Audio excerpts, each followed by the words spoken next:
He's got the washer already going. The rain has virtually stopped, but there's a lot of water on the track. Tony Bardy 26 on the front, Russ Spink 606, and the man who is fastest at the moment in Formula C, number 50, John Milner, also in there. There's a bit of a confrontation between the cars as they jostle, and Bardy is right at the back of the field, fighting his way through, and Bardy loses it. And he hasn't. Bardy did not lose it. I thought he'd gone, but he managed to hold on. Superb reactions. He's dropped a long way down the field. There is Roy Clark at the back. Now I think we're going to be treated to some superb driving by Bardy as he tries to work his way back up through the field. Yes, well, certainly Tony wasn't pleased at qualifying, only down in 6th place, and I'm sure he'll be out to prove now that never mind the qualifying times, this is a race. All he's after is the car in front. The time doesn't matter. And he's already passed one car. We'll see him any second coming into our picture. Let's wait. There he is, Tony Bardy. He's got past, I think it's Michael Johnson. Yes, he's got past Michael Johnson. There is Johnson in the red and white Mini. There is Ray Greenbank also going past, and Johnson going wide. Is it that he can't see? I think that's the major problem at the moment. Yes, I think his screen was filled in as he came into shot there. And somebody else, that's, yes, Peter Rucroft, I believe.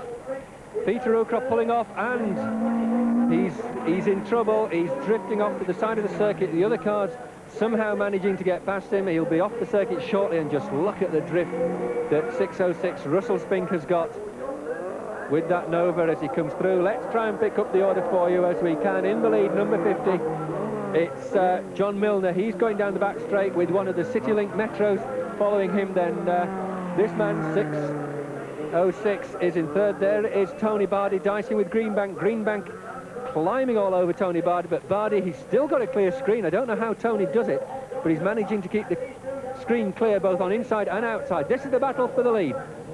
Yellow flags are waving. There must be a car. There it was. It's Rucroft's car off at the side of the circuit. And these two are really having a good dice up at the front now, Bill. It's anybody's race at the minute.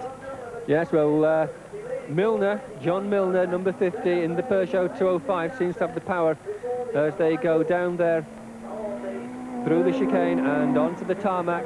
This is Tony Birkbeck, 420. Birkbeck taking a wide line despite the puddles. He seems to have got the best line, but he had to back off there.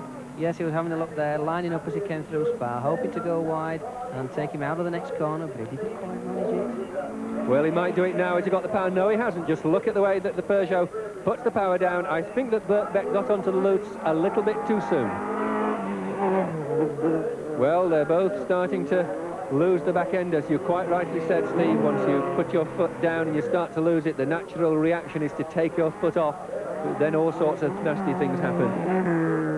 And Russell Spink is still there in third place. Tony Bardy is now in fourth position.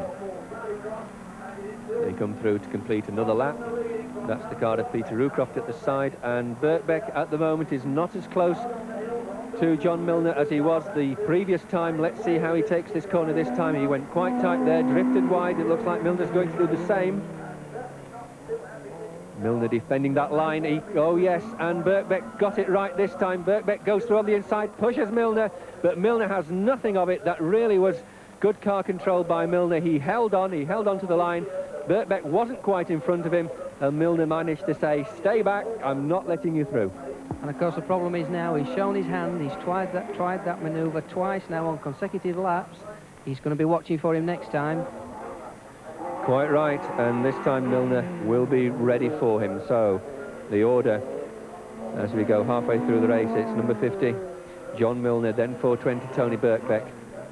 I think it's still 606 in third place Russell Spink. I'll confirm that for you in a moment. Then Tony Bardy in fourth. We've still got Ray Greenbank out there, and Roy Clark.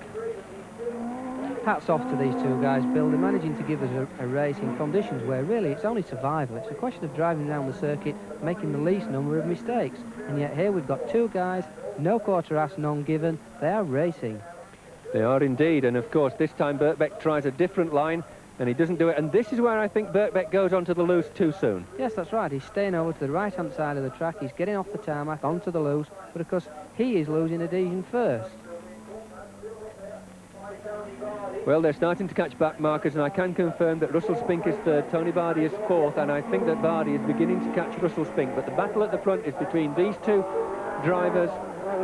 At the front, John Milner, and Birkbeck tries to take a shortcut. He doesn't do it. He doesn't manage it. He's got his own teammate in front of him who's gone over the line, and in fact, there is the checkered flag. So, John Milner wins the Formula C A final. He was currently in 7th place in Formula C. This will have boosted his points status. 2nd place went to 420. Tony Birkbeck, here's the man who won, and now we have to wait to see who comes through in 3rd place. It should be, there we are. It's now got very, very close for 3rd place because Russell Spink there in the Nova is just managing to hold off Tony Bardy. Bardy has closed right up. They've only got the run up to the flag, and Bardy's lost it. Bardy, I'm sure, has gone off. Something went wrong there as he tried to negotiate it. He lost all the ground he'd made up in that last lap. This was about the distance they had as they started the last lap. So Russell Spink takes 3rd, and Tony Bardy, the Formula C leader before we started this meeting, is down in 4th spot.